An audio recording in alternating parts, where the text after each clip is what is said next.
بالکل. اگر علی عثمان صاحب ذرا یہ دکھا دیں فوٹیج جس کا ذکر کریں شہباز شریف صاحب کو جب ایف آئی اے نے ناظرین روکا تھا لاہور ایئرپورٹ پہ مئی 2021 کی بات ہے, اسی کا آپ حوالہ دے رہے ہیں. عطا طاہر صاحب بھی ان کے ساتھ ہوئے, یہ صبح 4 بجے فرار کی کوشش تھی. جی بالکل 4 بجے فرار کی کوشش تھی اور پوری انہوں نے ایک اسکیم لڑائی تھی اور نکلنے کی کوشش تھی, لیکن جب گورنمنٹ نے ایک فرم سٹانس لیا اور ان کے اوپر جتنے معاملات تھے, کیونکہ بعد میں انہوں نے یہ بھی دھمکی دی تھی کہ ہم کنٹیمپٹ آف کورٹ میں جائیں گے, ایسا ہوگا ویسا ہوگا, کچھ بھی نہیں کر سکے کیونکہ چور کی کاہے کی کنٹیمپٹ آف کورٹ, وہ تو آپ خود ہی آپ کے فیکٹس ہی ٹھیک نہیں ہیں, تو وہ اس لیے وہ بات ادھر ٹائم ٹائم فش ہو گئی. اب ہمیں شنید ہے کہ پھر سے ایک کوشش ہو رہی ہے ساری ناکامیوں کے بعد کہ پھر سے وہ کہتے ہیں جی اگر ڈیل نہیں دینی تو سانو ڈیل دے دیں, لنڈن ہی جانے دیں, کیونکہ ان کو لنڈن کی آب و ہوا بہت راس آتی ہے نا. وہ کچھ عرصے بعد اچھا سن 2000 میں بھی ایک ڈیل ہوئی تھی, اور ناظرین اگر آپ کو تھوڑے سے ویژول دکھا دیں ذرا فل سکرین پہ صاحب دکھائیے گا کہ ناظرین سن 2000 میں جب شریف خاندان یہاں سے اپنے بوریا بستر گول کر کے گیا تھا تو یہ وہ سوٹ کیسز تھے جو کہ شریف خاندان سن 2000 میں پاکستان سے ڈیل کر کے, اور اس ڈیل کے گارنٹر سعودیز بھی تھے, سعودی انٹیلیجنس چیف پرنس مکرم, بعد میں انہوں نے ذکر بھی کیا تھا, سعد حریری تھے, اور جنرل پرویز مشرف صاحب کے ساتھ یہ ڈیل ہوئی تھی جب یہ سوٹ کیسز لے کے گئے تھے. اور اس وقت لوگ کہتے ہیں کہ جو ساتھ والے پریزن سیل میں تھے نواز شریف صاحب کے لوگ, انہیں بھی نہیں پتا تھا, پارٹی کے لوگوں کو بھی اس چیز کا اندازہ نہیں تھا. غوث علی شاہ صاحب تو باقاعدہ کہتے ہیں میں ساتھ والے سیل میں تھا, مجھے بھی نہیں پتا لگا کہ جناب چپ چپیتے نکل گئے. اور اس وقت بھی یہ باتیں کرتے تھے کہ جی ہم ریزسٹنس کر رہے ہیں اور جمہوریت کی بقا کی جنگ لڑ رہے ہیں, اور پیچھے چپ چاپ نکل گئے تھے. بلکہ اس وقت کے آپ اخبارات اٹھا کے دیکھ لیجئے تو مرحومہ جو بیگم کلثوم صاحبہ تھی ان کے تو بیانات ایسے ہوتے تھے, اور آپ کو یاد ہوگا جو نوابزادہ نصر اللہ تھے انہوں نے یہی کہا کہ میں ساری زندگی, مجھے فکرہ ان کا نہیں بھولتا کہ میں ساری زندگی جمہوریت کی اسٹرگل سیاسی لوگوں کے ساتھ مل کے کرتا رہا, پہلی دفعہ کاروباری لوگوں کے ساتھ کیا تو میرے ساتھ یہ ہو گیا, کیونکہ وہ بالکل سب کچھ باندھ کے اسی طرح سے بیگز باندھ کے. اچھا مریم نواز صاحبہ نے باہر جانے کی کوشش کی تھی, ان کی طرف سے یہ خواہش آئی تھی, کسی خواہش کا اظہار ہوا تھا؟ یہ تو آن ریکارڈ ہے, کیونکہ مریم صاحبہ نے باقاعدہ عدالت میں یہ خواہش کا اظہار کیا تھا. جب یہ اسیل کی بات ہو رہی تھی تو ان کا یہ تھا کہ مجھے بھی جانے دیے جائے باپ کی تیمارداری کے لیے, لیکن وہ تو کوئی گراؤنڈ ہی نہیں تھی نا کہ آپ کو جانے دیا جائے والد کی تیمارداری کے لیے, کہ وہ دو مجرمان اگر ایک سیل میں بند ہوں اور وہ بیٹھ کے صبح ایک کہ جی میں بیمار ہوں اور دوسرا کہ جی کہ میں اس کا تیماردار ہوں, ہم دونوں کو چھوڑ دیں, تو یہ تو پھر مذاق اڑانے والی بات ہوئی. اور ناظرین جس بات کا حوالہ دیا جا رہا ہے اس میں مریم صاحبہ نے باقاعدہ کہا تھا کہ اس حکومت نے انہیں یرغمال بنا کے رکھا ہوا ہے اور وہ تو لندن جانا چاہتی تھی. کیا کہا تھا مریم نواز نے, آئیے دیکھتے ہیں. میں نے میاں صاحب کے ساتھ جانا چاہا, میں ہی خیال رکھتی تھی ان کا, مجھے ایک سوچے سمجھے منصوبے کے تحت میاں صاحب کے ساتھ نہیں جانے دیا, تو میں اس نتیجے پہ پہنچی ہوں کہ مجھے ادھر ایز ہاسٹیج رکھا ہوا تھا. جی ناظرین, وہ تو میاں نواز شریف صاحب کے ساتھ جانا چاہتی تھیں, لیکن پاکستان تحریک انصاف کی حکومت, وزیر اعظم عمران خان, بیرسٹر شہزاد اکبر نے مریم نواز صاحبہ کو یرغمال رکھا. بیرسٹر شہزاد اکبر صاحب, اسلام آباد ہائی کورٹ نے 19 ستمبر 2018 کو جو ایون فیلڈ اپارٹمنٹس 13 جولائی 2018 کو اس کیس میں گرفتار ہوئی تھی مریم نواز, 19 ستمبر 2018 کو ان کو ضمانت دی تھی. ان کی اپیل باقاعدہ طور پہ منظور کی گئی اور رہائی ایون فیلڈ کیس کے حتمی فیصلے تک برقرار رہے گی. یہ 1 سال سے زائد ہو گیا, 2 سال ہو گئے بیل پہ ہیں اسی کیس میں, اور کیا یہ کہا جا سکتا ہے کہ ان کی جتنی سیاست ہے وہ صرف بیل کی وجہ سے, اور اگر خدا نخواستہ ان کی بیلز کینسل ہو جاتی ہیں کسی بھی وجہ سے, آپ کی پروسیکیوشن اگر تھوڑا سا کام کرنا شروع کر دے, آپ کی پروسیکیوشن کو اگر کووڈ نہ ہو جائے, اس کو بخار نہ ہو جائے, انہیں گوگل نہ کرنا پڑے, تو ان کی سیاست اور عدالتی ضمانتیں ختم بھی ہو سکتی ہیں. یہ پاسبل ہے؟ جی بالکل. دیکھیے اب تو ان کی جو اپیل ہے وہ اگر آپ آرڈنری سینس میں بھی جائے تو 2-3 سال ہو چکے ہیں ان کی اپیل کو اسلام آباد ہائی کورٹ میں, اور اس عرصے میں اپیل تو میچور ہو جاتی ہے. اب اس پہ آرگومنٹس ہو رہے ہیں, بلکہ نیب نے تو ان کی کینسلیشن آف بیل بھی اپلائی کی ہوئی ہے, کیونکہ انہوں نے جتنا عرصہ یہ بیل پہ رہی ہیں باہر, انہوں نے عدالتی جو کارروائی ہے, جو اپیل ہے, ان کے کیسز ہے, اس پہ اثر انداز ہونے کی کوشش کی ہے, چاہے وہ پہلے کچھ ویڈیوز اور آڈیوز کی صورت میں ہو یا کچھ اس طرح کی چیزیں جو مختلف طریقے سے یہ کرتی ہیں. بلکہ سو مچ سو کہ جب یہ بیل پہ تھی, آپ کو یاد ہوگا ایک پورا جتھا لے کے یہ نیب کے دفتر پہ لاہور حملہ آور بھی ہو چکی ہیں. تو وہ تمام چیزیں عدالت کے سامنے رکھی گئی ہیں, اور اب عدالت نے ان کی کینسلیشن آف بیل اور ان کی جو اپیل چل رہی ہے وہ سامنے رکھی ہے. اس میں تھوڑا سا آپ کو یہ بھی دیکھنا پڑے گا کہ اسلام آباد ہائی کورٹ میں جب ان کی اپیلیں لگی تو نواز شریف جو اس میں مین ملزم ہیں وہ ملک میں موجود نہیں تھے. تو پہلے پھر ان کی وہ پروکلمیشن کی پوری کارروائی کی گئی, ان کا کیس مریم اور صفدر کے کیس سے الگ کیا گیا. پھر جب مریم کا کیس شروع ہوا تو اس کے بعد ان کے بھی جو پینترے ہیں اگر آپ یاد کریں تو ان کے تمام وکلاء کو باری باری کووڈ ہوا, ٹھیک ہے, وہ ہو سکتا ہے. پھر انہوں نے اپنی لیگل ٹیم چینج کی, پھر انہوں نے وقت مانگا کہ مجھے کوئی وکیل نہیں مل رہے, پھر انہوں نے فائنلی شاہد عرفان قادر صاحب کو انگیج کیا. تو وہ کسی نہ کسی ہیلے بہانے سے بلکہ یہ جو ایون فیلڈ والا کیس ہے اس میں اگر مجھے صحیح طرح یاد پڑتا ہے تو سپریم کورٹ آف پاکستان نے تو کہا تھا جی کیلیبری فنڈ, پرجری اور فورجری یہ مقدمات بھی چلنے ہیں, احتساب عدالت میں بھی یہ سزائیں آ گئیں. پاکستان کا کیا عام شہری یہ سوچ بھی سکتا ہے کہ سپریم کورٹ آف پاکستان میں غلط دستاویزات داخل کرے گا اور اس کیس کے حوالے سے کوئی سیپریٹ کیس فائل کیا گیا, یا کہ جو ایون فیلڈ کی سزا آ گئی بس اسی میں وہ کور ہو گیا؟ نہیں, یہ سپریم کورٹ کی ڈائریکشن بڑی کلیئر تھی اس حوالے سے. اس میں ایک بڑی کوتاہی ہوئی میں سمجھتا ہوں پہلے نیب سے, کہ جب یہ کیس سپریم کورٹ کی طرف سے آیا تو اب قانون یہ کہتا ہے کہ فورجری کا جو کیس ہے وہ آپ ودن 30 ڈیز جب کنوکشن ہو جاتی ہے اس کے بعد انہوں نے کرنا تھا. جب وہ کنوکشن ہو گئی تو وہ کیس ودن 30 ڈیز فائل نہیں ہوا, اور اسلام آباد ہائی کورٹ میں جب یہ گئے, پہلے یہ اکاؤنٹیبلٹی کورٹ میں گئے, کورٹ نے کہا کہ یہ اب آپ اس وقت فائل نہیں کر سکتے. پھر نیب اسلام آباد ہائی کورٹ گیا. ہائی کورٹ کا اب جو آرڈر ہے وہ یہ کہتا ہے کہ جب یہ اپیل کا فیصلہ ہو جائے گا پھر آپ فریش ریفرنس فائل کر سکیں گے فورجری کے لیے, کیونکہ فورجری تو ثابت ہو چکی ہے, لیکن وہ پروسیس جو ہے اس کا اس سے الگ ٹرائل چلنا ہے اور الگ ریفرنس فائل ہونا ہے. تو اب اسلام آباد ہائی کورٹ میں جو بھی آؤٹ کم آئے اس اپیل کا, اس کے بعد فورجری کا جو کیس ہے وہ الگ سے فائل ہوگا اکاؤنٹیبلٹی کورٹ کے سامنے, جس کو جعل سازی کا مقدمہ اور کیلیبری فنڈ کا مشہور کیلیبری فنڈ کا. ابھی تو یہ ایون فیلڈ فلیٹس کا مقدمہ ہے. یہ وہی ایون فیلڈ فلیٹس ہیں جس میں اب بھی شریف خاندان رہ رہا ہے؟ جی, یہ ایک بہت بڑا سوالیہ نشان بھی ہے. میں سمجھتا ہوں تمام ہمارے بھی لیگل پروسیسز کے لیے اور برطانیہ کے بھی لیگل پروسیس کے لیے کہ جس فلیٹ کے رکھنے کے اوپر یہ سزا ہوئی وہ آج بھی صاحب باغ کے پروکلیمڈ افینڈر اسی فلیٹ میں رہ رہے ہیں. اور یہ وہی اپارٹمنٹس ہیں جس کی حکومت Pakistan Broadsheet commission case میں براڈ شیٹ کو پیسے بھی دے چکا ہے کہ یہ ہم نے ریکور کرنا ہے. جی بالکل, اور وہ جو پیسے ان کو 8 ملین پاؤنڈ ہم براڈ شیٹ کو دے چکے ہیں ایون فیلڈ اپارٹمنٹ کے پاکستانی ٹیکس پیئر کا پیسہ. جی بالکل دے چکے ہیں. اور وہ کس بیسس پہ کہ یہ ریکور ہوں گے؟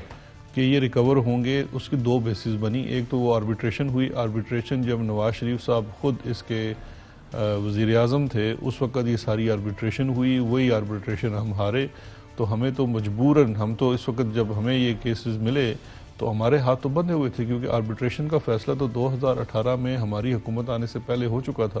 اور جو آربیٹریشن کی پروسیڈنگز ہوئی جہاں پہ یہ سارے ثبوت پیش کرنے تھے کہ ایکچولی ہوا کیا, وہ تھا 2016 سے لے کے 2018, جس میں زیادہ مدت نواز شریف خود وزیر اعظم تھے اور بعد میں شاہد خاقان عباسی وزیر اعظم تھے. تو یہ تو ساری ملی بھگت سے سمجھتا ہوں کہ ایک سزا دی گئی پاکستان کو جو براڈ شیٹ کو پیسے ادا کرنے پڑے. بیرسٹر شہزاد اکبر صاحب, میں سمجھنا چاہ رہا ہوں وہ ایون فیلڈ اپارٹمنٹ جو جس پہ سپریم کورٹ آف پاکستان میں مقدمہ چلا, موزیک فنسیکا سے چیزیں سامنے آئیں کہ مریم نواز شریف اس کی بینیفیشل اونر ہیں, جس میں آج بھی نواز شریف صاحب قیام پذیر ہیں, پاکستانی قوم اس کے پیسے millions of pounds Broadsheet کو دے چکی ہے اور ابھی تک نہ ایون فیلڈ اپارٹمنٹ حکومت پاکستان کو مل چکے ہیں کہ پاکستانی قوم کا وہ ملینز آف پاؤنڈ ریکور ہو سکے. جی بالکل, یہ تو دیکھیں نا, اسی لیے تو وفاقی کابینہ نے ایک کمیشن بنایا جس نے یہ کہا کہ یہ براڈ شیٹ میں ہوا کیا, یہ تو معاملہ دیکھیں اور اس کے اوپر لوگوں کے اوپر جو رسپانسبلٹی فکس کی جائے. وہ کمیشن کی رپورٹ بھی پبلک کی گئی. اس کے بعد پھر وہ کیسز فردر اب دیے گئے ہیں کہ جن جن لوگوں کے اوپر کارروائی ہونی ہے وہ کارروائی کی جائے اور آنے والے وقتوں میں ان کے اوپر بھی کارروائی ہوگی. لیکن یہ اسی طرح کے ایگریمنٹس دو چیزیں ہیں. ایک تو ایسے لاپ سائیڈڈ ایگریمنٹس کیے گئے ماضی میں جو کہ میں سمجھتا ہوں پاکستان کے ساتھ بہت زیادتی تھی.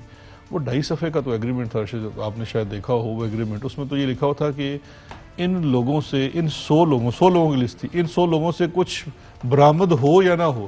ہماری حکومت جب آئی ہے ہم نے ایک بھی ایسے کسی بندے کے ساتھ کوئی ایسا ایگریمنٹ نہیں کیا, بیکاز یہ ایکسپیرینس آپ کا بہت برا رہا ہے. لیکن اس کے بعد جو سب سے زیادہ زیادتی ہوتی ہے وہ یہ ہوتی ہے کہ جب یہ, اچھا آپ تو قوم کو یہ بتا رہے نا, قوم کو یہ بھی بتانے کی ضرورت ہے کہ براڈ شیٹ کی ادائیگی آپ 2 دفعہ کر چکے. ایک دفعہ آپ ایک براڈ شیٹ کو ادا کر چکے پیسے, وہ کچھ شاید 4 یا 5 ملین پاؤنڈز تھے.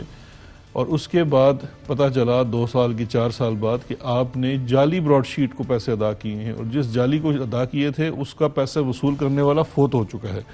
تو پھر یہ اب سوال یہ پیدا ہوتا ہے کہ جب یہ چیزیں پرسو کی جانی تھی، جب پیسے جعلی کو دیے گئے تو پیپلز پارٹی کی حکومت تھی، جب براڈ شیٹ کا سارا مقدمہ دوبارہ چلا مسلم لیگ نون کی حکومت تھی، اور انہی کے مقدموں کے لیے براڈ شیٹ کو پیسے دوبارہ دینے سوال کرتا ہوں، وہ مقدمہ جو سپریم کورٹ میں چلا، احتساب عدالت میں چلا اور لندن کی عدالت میں چلا، جس کا فیصلہ ہو چکا، جس کے پیسے بھی پاکستان کی حکومت، پاکستان کا ٹیکس پیئر براڈ شیٹ کو دے چکا، لندن ہائی کورٹ نے کیا یہ ایکسیپٹ کر لیا کہ ہاں جی یہ پیسے تو ریکور ہونے ہیں نواز شریف؟ ریکوریبل اماؤنٹ ہے.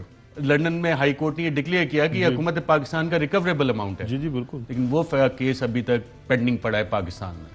نہیں، وہ کیس پاکستان میں بھی پینڈنگ پڑا اس ہوا کی ہے، اور وہ اپیلیں کیس پینڈنگ پڑی ہیں. اپیلیں پینڈنگ پڑی ہیں، اور اس کیس کی جو یہ ریکویسٹ ہے پاکستان حکومت کا، کورٹ کا فیصلہ ہے جو انفورس ہو رہا ہے لندن میں، وہ لندن میں پینڈنگ پڑا ہوا ہے. Very good. وہ وہاں کے جوڈیشل سسٹم کے آگے پینڈنگ پڑا ہے.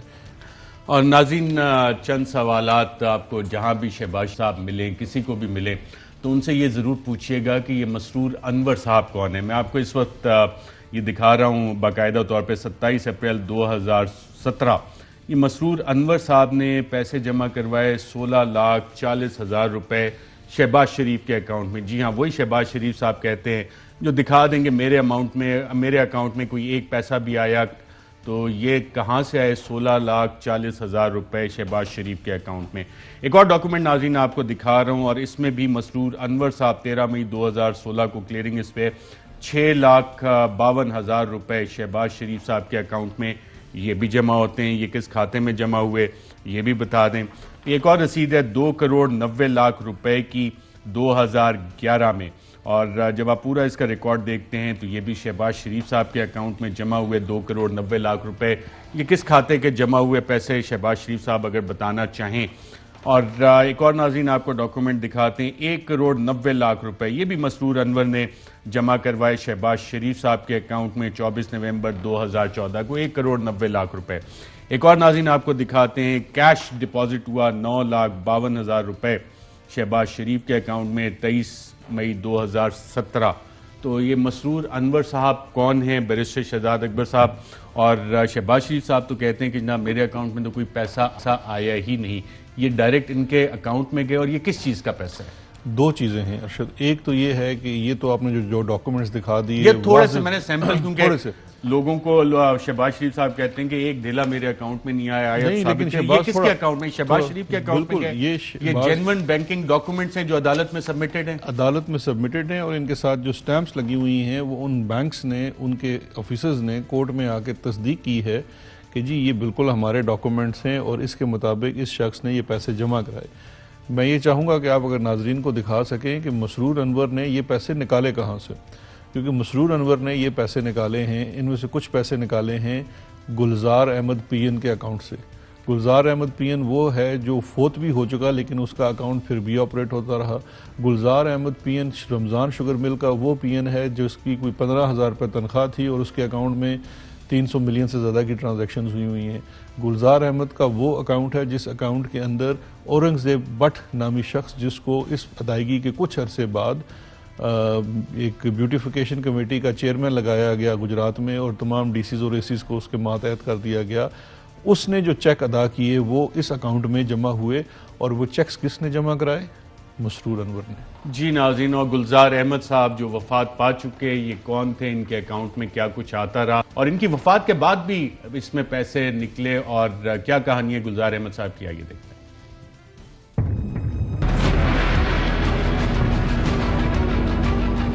کہتے ہیں وائٹ کالر کرائم کا سراغ لگانا مشکل ہے، کیونکہ وائٹ کالر کرمنل پڑھا لکھا ہوتا ہے، واردات نئے طریقے سے ڈالتا ہے، جلدی ہمیشہ بیچارہ غریب چور پکڑا جاتا ہے. مگر اس بار ایف آئی اے اور نیب کی تحقیقات سے لگتا ہے کہ انہوں نے وائٹ کالر کرائم کا نہ صرف سراغ لگایا بلکہ اس کو ثبوت سمیت پکڑ بھی لیا ہے. 20 جعلی اکاؤنٹس جن میں 25 ارب روپے کی ٹرانزیکشنز کی گئی، اور تحقیقات میں تمام دستاویزات، ثبوت اور منی ٹریل موجود ہیں. اس کے علاوہ ایف آئی اے نے عدالت کو بتایا کہ ان تمام لوگوں کے بیانات بھی حاصل کر لیے گئے ہیں، جن کے نام سے جعلی اکاؤنٹ چلتے رہے ہیں۔ ان 20 اشخاص میں ایک اکاؤنٹ گلزار احمد خان کا بھی تھا۔ جب تحقیقاتی اداروں نے رمضان شوگر ملز اور العریبیہ شوگر ملز کی تحقیقات شروع کی تو معلوم ہوا کہ بڑی بڑی رقوم گلزار احمد کے اکاؤنٹ میں بھی جمع کروائی جاتی رہی۔ ایف آئی اے نے جب گلزار احمد کا سراغ لگانے کی کوشش کی تو معلوم ہوا کہ گلزار احمد صاحب تو 7 فروری 2015 کو انتقال فرما گئے۔ گلزار احمد کے صاحبزادے شکیل احمد خان نے ایف آئی اے کو اپنا تحریری بیان ریکارڈ کروا دیا ہے۔ شکیل احمد کے بقول وہ ایف اے پاس ہے اور ایک میرج ہال میں ویٹر کی نوکری کر رہا ہے۔ 25,000 روپے ماہانہ تنخواہ حاصل کرنے والے شکیل احمد کا کہنا تھا کہ جنوری 2011 میں بطور ہیلپر رمضان شوگر مل میں 6,500 روپے پر ملازمت شروع کی۔ اس کے والد گلزار احمد خان رمضان شوگر مل میں بطور چپراسی 20 سال ملازمت کرتے رہے ہیں اور 2014 میں ریٹائر ہو گئے۔ 2013 میں شکیل احمد کو رمضان شوگر مل سے نکال دیا گیا تھا۔ شکیل احمد کا یہ بھی کہنا تھا کہ وہ اس وقت جہلم میں مقیم ہے اور اسے اپنے والد کا silk bank pico road branch میں موجود اکاؤنٹ کا کوئی علم نہیں۔ ایف آئی اے نے جب شکیل احمد سے اکاؤنٹ میں موجود رقم کا سوال کیا تو شکیل احمد کا کہنا تھا کہ وہ انتہائی غریب لوگ ہیں، ان کے پاس کبھی بھی زیادہ رقم نہ تھی اور نہ ہی اب ہے۔ شکیل احمد کا یہ بھی کہنا تھا کہ وہ آج بھی کرائے کے مکان میں رہائش پذیر ہے اور ان کی کوئی پراپرٹی نہیں۔ ایف آئی اے کی جانب سے جب گلزار احمد کے بینک اکاؤنٹ سے ان کی وفات کے بعد 25 مارچ 2015 کو 40,48,000 کی رقم کی ٹرانزیکشن کو دیکھا گیا تو اس کا کہنا تھا کہ کروڑوں کی ٹرانزیکشنز والا یہ اکاؤنٹ اس کے والد کا ہے ہی نہیں اور نہ ہی ان کے پاس اتنی رقم تھی۔ شکیل احمد نے ایف آئی اے کو دوران تفتیش اپنے والد کا ڈیتھ سرٹیفکیٹ بھی پیش کیا۔ جی ناظرین، یہ اربوں روپے ہیں جس کا کہ حساب ابھی تک شہباز شریف صاحب نے نہیں دیا کہ ان کے اکاؤنٹ میں، ان کے صاحبزادے کے اکاؤنٹ میں، حمزہ شہباز کے اکاؤنٹ میں، ان کے صاحبزادے سلیمان شہباز کے اکاؤنٹ میں یہ پیسہ کیسے آیا، رمضان شوگر مل کے اکاؤنٹس میں یہ پیسے کیسے آ رہے تھے، اس کا جواب ابھی تک انہوں نے دیا ہے یا کہ تکنیکی انصاف کی تلاش ہے؟ اور کسی جگہ نہیں دیا ارشد۔ یہ سوال کا جواب نہ انہوں نے ایف آئی اے کی تحقیقات میں دیا، اس سے ملتے جلتے سوالات کا جواب انہوں نے نیب کی تحقیقات میں نہیں دیا، اس کا جواب آج تک انہوں نے کسی عدالت میں نہیں دیا، اور سب سے بڑی بات مجھے یہ بتائیں اگر کسی بندے کے پاس 30-32 ارب روپے اسی طرح آ رہے ہو، مختلف ذرائع سے آ رہا ہو، جس کا وہ جواب نہیں دے سکتا، تو اگر وہ 3, 4, 5, 6, 10 ارب روپے بھی سائڈ پہ رکھ دے کہ میں نے سسٹم میں انویسٹ کرنے اور میں نے ڈیل نکالنی ہے، تو جو ڈیل کرنے والے ہیں یا ڈیل دینے والے ہیں یا جیسے آپ کے پروسیکیوٹرز بیمار ہو جاتے ہیں، پورا نظام ہے نا، نظام میں اگر آپ اس میں سے 10 ارب 8 ارب 6 ارب میں سے تھوڑے تھوڑے پیسے بھی خرچ کرنے شروع کریں تو یہ نظام آپ کو سزا ہونے دے گا۔ ارشد اب تو آپ نے اس نظام کی نبض پہ ہاتھ رکھنا شروع کر دیا ہے۔ یہ سب سے بڑا پرابلم ہی یہی ہے کہ جو وائٹ کالر کرائم ہے اس کے اندر یہ جو بینیفٹ چلا جاتا ہے ایکیوزڈ کو، اکثر وہ ایک بہت بڑا سوالیہ نشان پیدا کرتا ہے، کیونکہ اس کا جو وکیل ہے وہ بھی زوراور ہوتا ہے، اس کے دلائل بھی زوراور ہوتے ہیں، اس کے ریفرنسز بھی زوراور ہوتے ہیں۔ لیکن میں ایک چیز یہاں عرض کرنا چاہوں گا، اگر مجھے آپ اجازت دیں جان کی امان پاتے ہوئے۔ دیکھیے، احتساب جو ہے نا ایک بڑا تکلیف دہ عمل ہے، اس کے لیے بھی جس کا ہو رہا ہے اور جو کر بھی رہا ہے، اور اس کے لیے تسلسل کی ضرورت ہے، کیونکہ آپ نے سب سے پہلے تو ایک انویسٹیگیشنز کرنی ہیں جو اپنے پاؤں پہ کھڑی ہو سکے، اور پھر ہمارے ہاں جو پروسیکیوشن ہے، ہمارا جو عدالتی نظام ہے، اس کے اندر جو بھی ٹائم کنسٹرینٹس ہمیں ہیں، ٹائم لگتا ہے، جو بھی اس سے بھی گزرنا ہے۔ اب یہ تمام چیزیں اپنی جگہ موجود ہیں۔ آج تک شہباز شریف کا کسی اس میں سے ایک بھی ڈاکومنٹ کا جواب نہیں آیا، لیکن جب یہ سارے گواہ عدالت سے گزر جائیں گے تو ان کو اپنا کیس عدالت کے کیا سامنے سارے گواہوں کو ضرورت ہے؟ کسی بھی مہذب ملک میں یہ سوال ہوتا ہے کہ شہباز شریف صاحب یہ کروڑوں روپے کس مسرور انور نے آپ کے اکاؤنٹ میں ڈالیں، کیا یہ کافی نہیں ہوتا اگر آپ جواب نہ دیں؟ آپ کون سے نظام کی بات کریں؟ وہ نظام جس پہ کہ اگر میں نے بلینز اللیگلی کما لیے ہیں، میں چند ارب روپے پھینک بھی دیتا ہوں، چند کروڑ روپے پھینک بھی دیتا ہوں، تو مجھے ڈیل بھی ملے گی اور پاکستان میں مثالیں موجود ہیں۔